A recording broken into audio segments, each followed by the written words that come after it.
and nobody's doing anything to clear it out, but you're only focusing on the negative things because you're still stuck in this place where you see them so negatively that even if the things that they're doing well, you only focus on the negative. You can reframe it and see them as a co-parent. On our show today, we have JP Marsh. He's a co-parenting coach, and I think he's got a story that a lot of you really need to hear. So welcome, JP.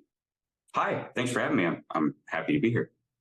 I am really curious because we talk a lot about the mistakes that we make as parents. That's good parenting is all about, is like the mistakes and the overcoming.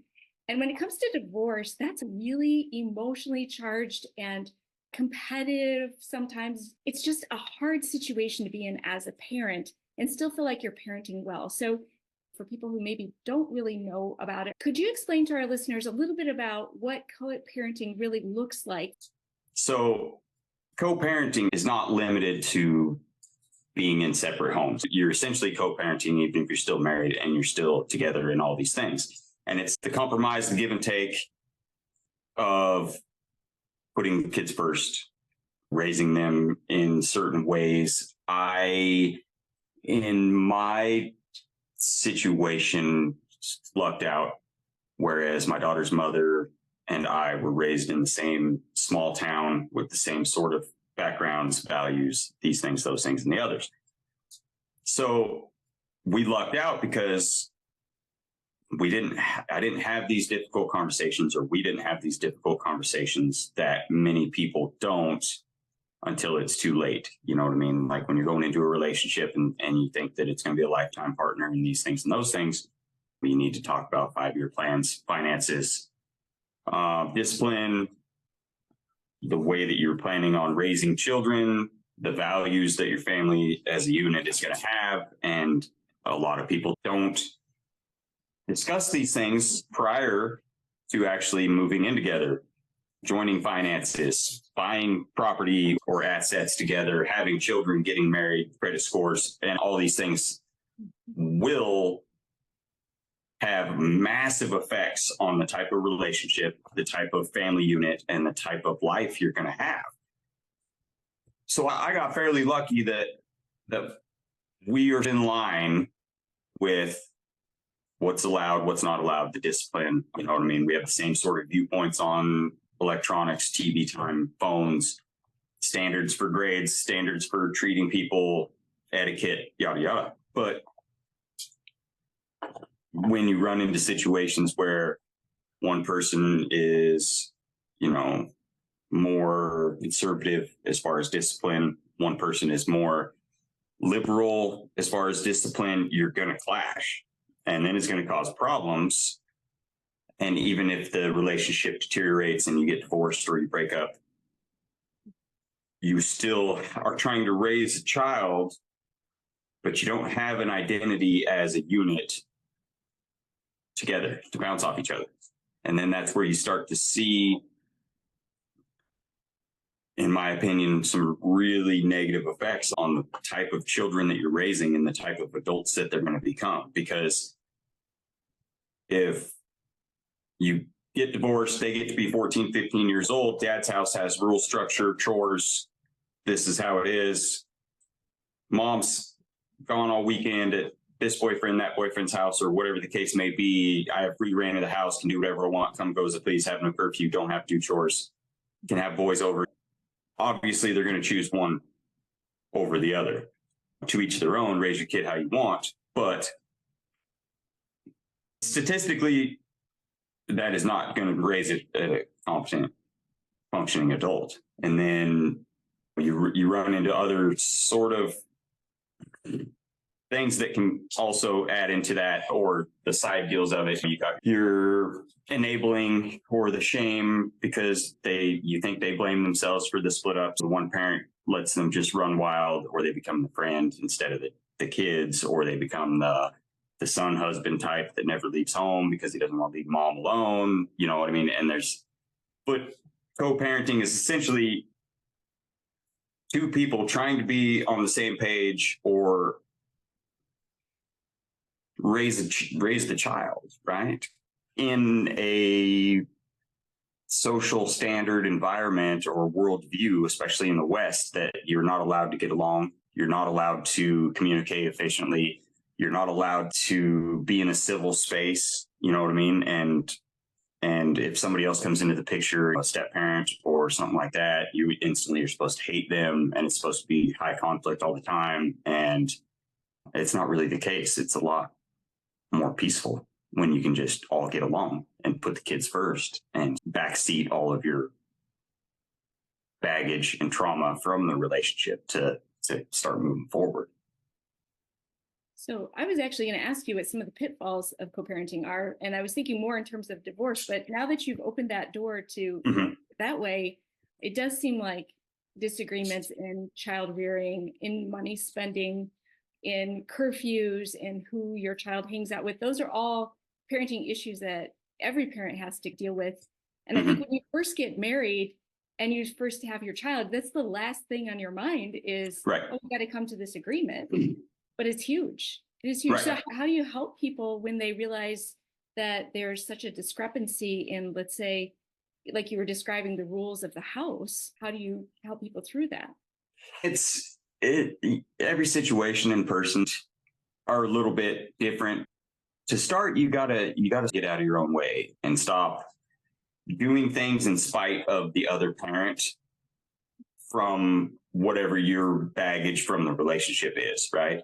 And can't move forward and deal with the trauma, the baggage, and all of the emotional pitfalls and triggers and whatnot from the relationship, then you're not going to be able to move forward and bounce off of each other and find the happy middle to where you're doing well as parents, but also respecting and communicating and the other people's boundaries. So that's the first big kind of thing, because if you're still really mad at the other parent, the one side doesn't like it because the other side brought it up, or it's their idea, or they are trying to put this into motion, right? And so if you're still looking through the lens of extreme anger or shame or animosity towards the other parents, even knowing that they're coming to you very clear-headed, not argumentative, to have an open conversation about bedtime, curfew, I have a daughter, so boys, or friends, or not being allowed to stay at this friend's house because the parents have a long history of drugs and alcohol abuse, or I live in a small town, so it's, you know what the other parents are like. But if you're still holding on to a bunch of anger, I'm not going to listen to you. You know what I mean? If you're instantly defensive, no matter what's being brought up or the intentions of what's being brought up, you're going to do the opposite because you're defensive and they brought it up. You know what I mean? Even knowing that everybody knows that the people are still, maybe they have an older child that got caught with drugs 2 weeks ago. And you're like, I don't want them staying over there. They're 13 years old. The 18-year-old, 17-year-old older sibling just got caught with drugs or underage drinking, had a party at that house or whatever. I don't want them staying over there. We need to figure this out. And then they're like, no, you brought it up. I don't like you. You know what I mean? You hurt my feelings when we were together. I'm not going to listen. And then I'm going to let them stay over there behind your back and just not tell you because it's none of your business, because it's on my parenting time. I'm the parent when it's my parenting time. And then you make it all about you, but you're not realizing that you're letting your children get into some situations where you should be guiding them as a parent. And so you making it about you could have really long-term harmful effects on children. Yeah, that's interesting, because what you said in the beginning, getting out of your, putting the kids first is the primary goal. And I think that's whether you're in a married relationship or not, but I think in my opinion, it gets even more complicated because you have two different households when you're in a divorce situation. And so especially if you have your spouse, your ex gets remarried or whatever, you've got multiple family members, all of a sudden, that's really complicated. The other thing I wondered too was like, how do the kids have a sense of family when you are co-parenting versus when you're not co-parenting? Because I think that's important to keep in mind too. My daughter's 9 now, and we've been co-parenting. We'd split up right after she turned 2. So it's essentially pretty much all that she knows. There's not a lot of memories of us all living together or being together and that kind of stuff. But it was a now or never situation when it was that case, because if she was a little bit older, then it would be a grit it out for as long as I can, and then wait till she's older and can understand that why we had split up. Because there's going to be a fair amount of guilt from the kids thinking it's their fault and self-imposed. I did this. My parents were happy before I was born, so it must be me. They got thrown into the mix and all these different things. But in my viewpoints, I always thought, and obviously now it's been proven, that 2 happy households is a million times more successful than 1 miserable one. And there are pros and cons to the nuclear family and all of these things. My daughter's mother lives like 6 blocks away from me, which is a 5-minute drive. My daughter comes and goes as she pleases. We don't have any court involvement. There's no system pressure in court involvement. Everything that we've done, we've just figured out ourselves, because you start adding in financial hardships, because custody, all this stuff that the system and the courts and all of these things make you do, is a money funnel into the court systems between the lawyers, the mediators, the court dates, the restitutions, and just to figure out something that 2 adults should be able to just figure out. Each person's in it 10, 20 grand, because you can't be an adult. And this is the kind of example that you're setting for the kids, because then you add on the stress, and you add on all these financial stress, and then you add on the bickering, and you add on the fighting, and you add on it's their fault that I'm broke now, and it's their fault that we can't go do anything because I'm paying all this money for mediation and lawyers and court and custody, and the kids are caught in the middle the entire time. And so being able to just grow up and set good examples for your kids is going to be the most beneficial part of it. And it makes it easier, but you got to have communication. You got to be able to communicate, or else nothing's going to work out. And I would think your daughter's seeing you cooperating the way that you are and being encouraged. We're talking before we started to record about her traveling and how you were okay with her traveling and doing these other things. It could be really easy to be competitive and vengeful and I can't do that, and feel lesser. But in reality, you're really showing her both are fine. Like she's growing up with a solid foundation that she knows who she is within it. And I think that's super important too, for her to feel like she's still seen and it's consistent for her. And that's the part where I know that I lucked out. My daughter's mother is a daddy's girl. She's super close to their family, super close with their dad. When we first split up, we agreed that we would do like 2 days on, 2 days off, because she was 2 years old, 3 years old, had been around both of us for every day of her life. So that way she, at a very young age, didn't have to go long times without seeing either one of us. And as she got older, then we just kept evolving how we were doing the timing until she got old enough to just be like, I want to go stay at dad's tonight. But if she's grounded off the tablet at mom's house, she's grounded off the tablet at dad's house. No TV at dad's house, no TV at mom's house. Food's about the same. Bedtime, same time, roughly. Summertime's a little different, and those, and the others. But there's no exploitation of one household compared to the other household. And so I was never put in that position where I was held from her. And we also had a deal set in place that we have a schedule that's loose. My daughter's in a blended family now. And so we have a schedule loosely, for the most part, that's parallel to his sons. That way, when they have him, they have them. And then when they have no kids, they have no kids. You know what I mean? Because this is where that competitive stuff comes into play. If you want to be the bump in the road, and you're looking through the anger lens, or that I'm going to hurt you, or I'm going to ruin your life, or I don't want you to have any time away in freedom, then you throw a fit and you make them have their kids. They'll have his son this weekend, our daughter the next weekend, his son the next weekend. Good luck having a life.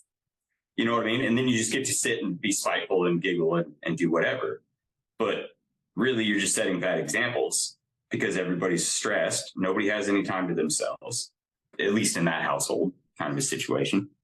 But we always had the deal too that even if it was her weekend or whatever the case may be, I got first call.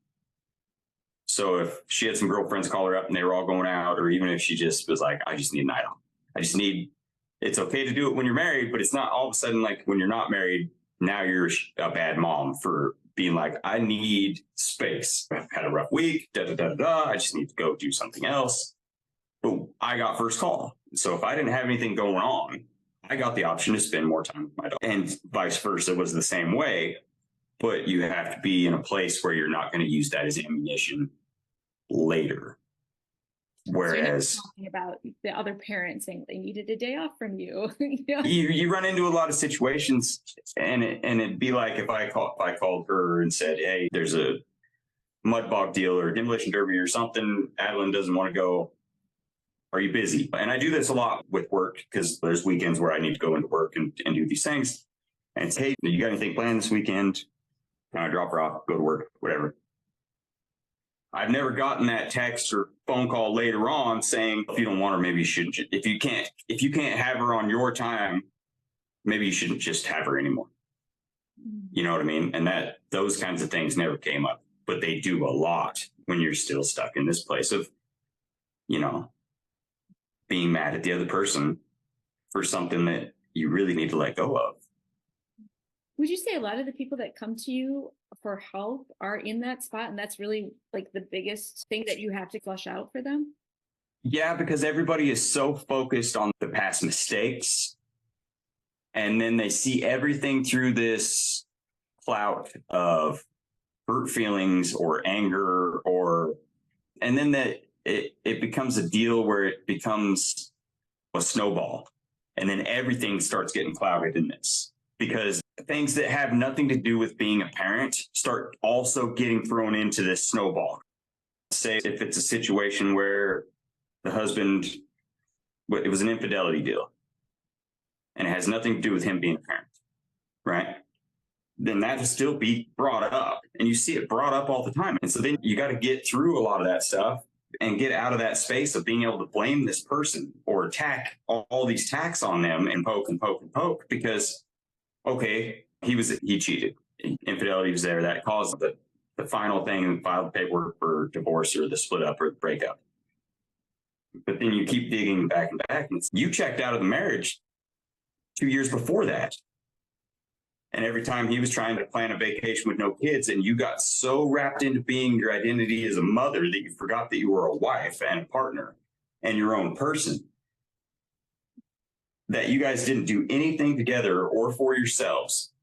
Kid-free, date nights, no intimacy. Every advance on his part got rejected.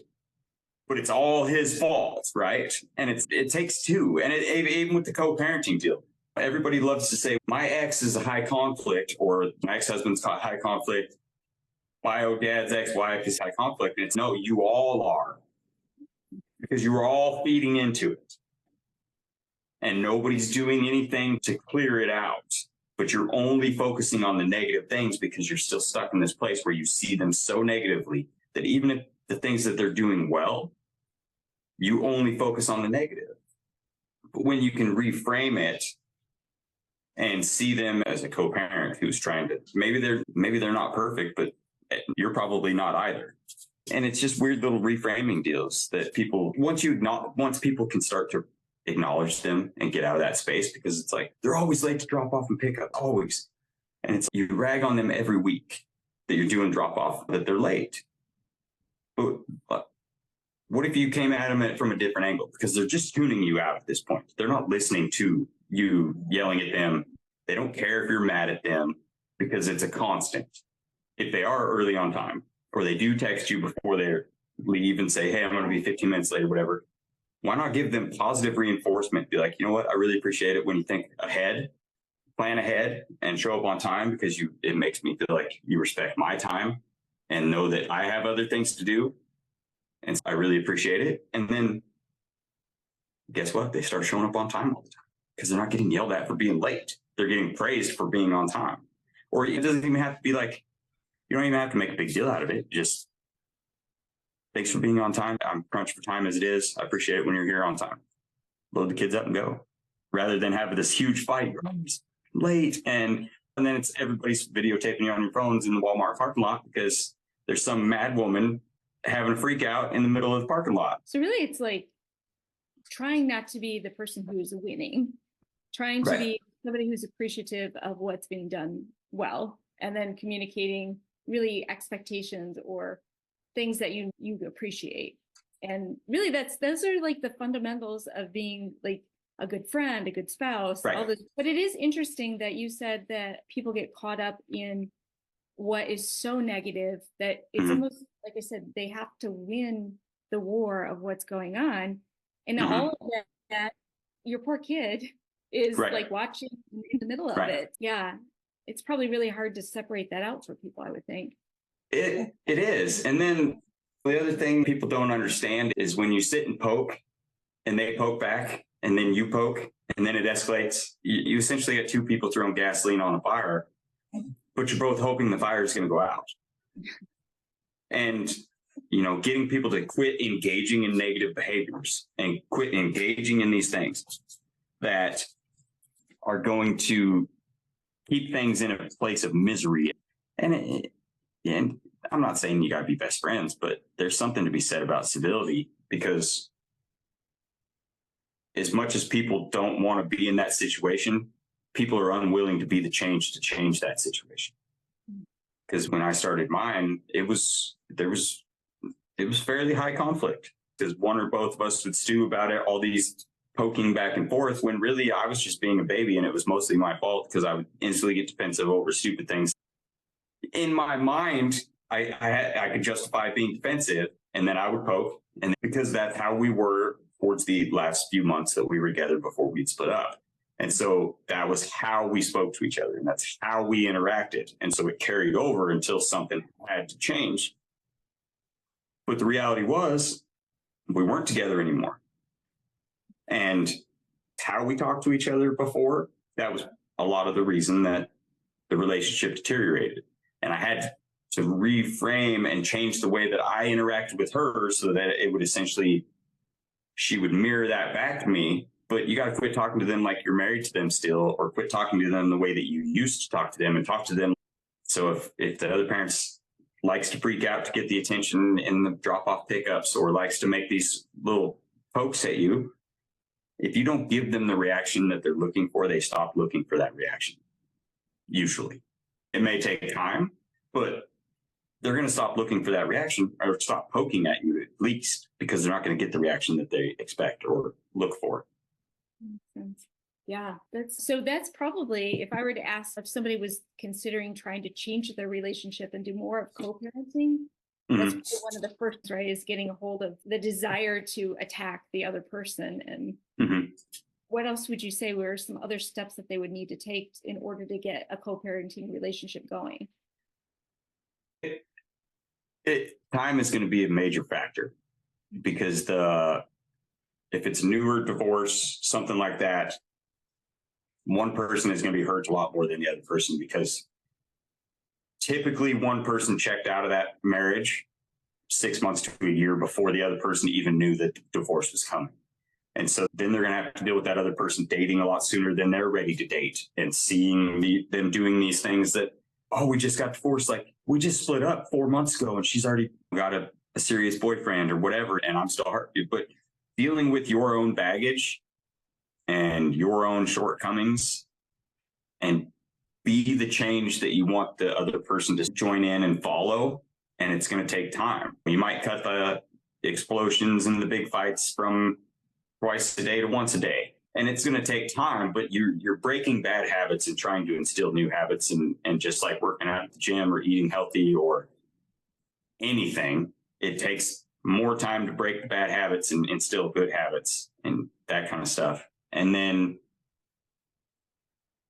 working with people that are not on your side and or against you, because it's really easy to get stuck in this loop where your camp is telling you that you're doing nothing wrong. It's always the other person. You're the perfect parent. You're the perfect one to co-parent. You're always right, and you're not getting a not unbiased viewpoint, Because if you're the problem, you need to know that you're the problem. Like, it's easy for your parents are not going to tell you that you're the monster, and nobody's the villain of their own story.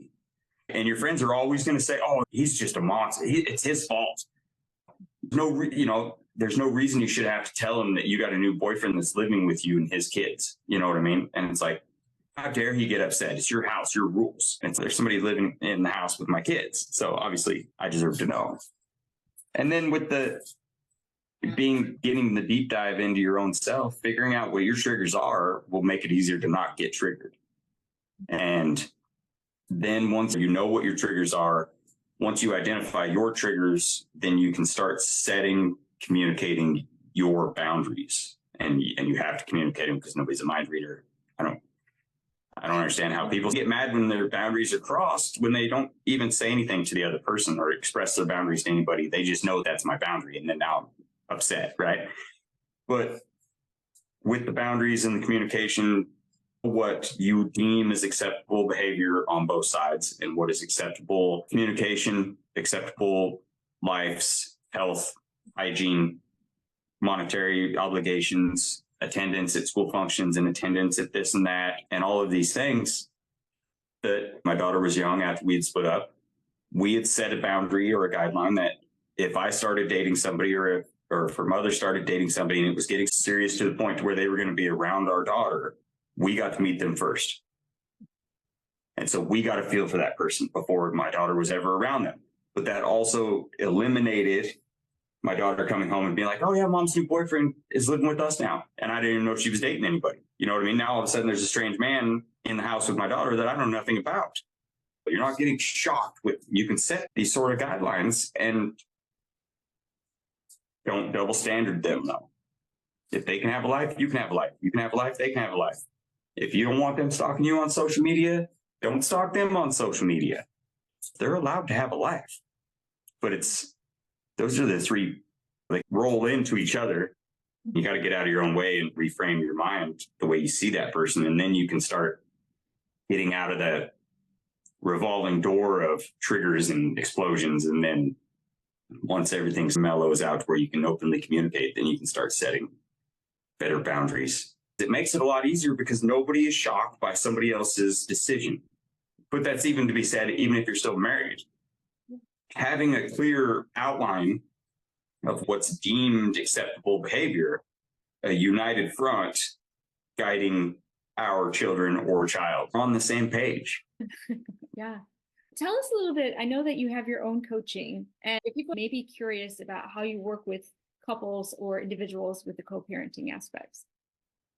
It's just one-on-one or couple phone calls a week or Zoom calls. And then it's a fair amount of breaking down that kind of stuff, like dealing with the baggage of the relationship and getting out of your own way and breaking down the walls of I'm perfect, they're horrible, because everybody is so quick to reinforce bad behaviors. Whereas I'm just a little bit cut and dry and you're the problem.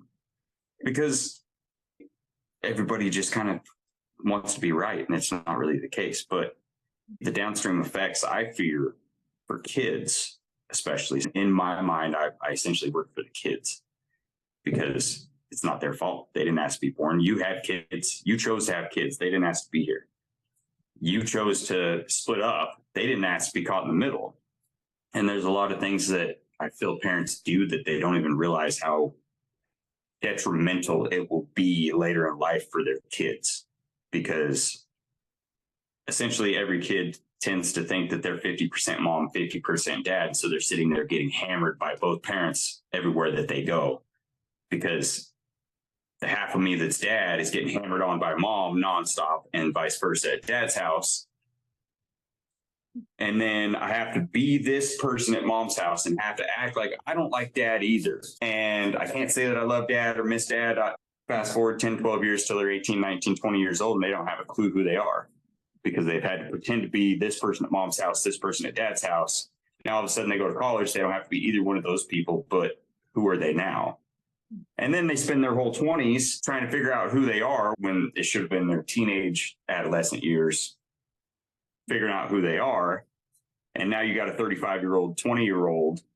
And so if you want your kids to live in the same sort of place you are, then stay in the same place. But if you want your kids to be functioning adults that can have difficult conversations, you got to get outside help sometimes.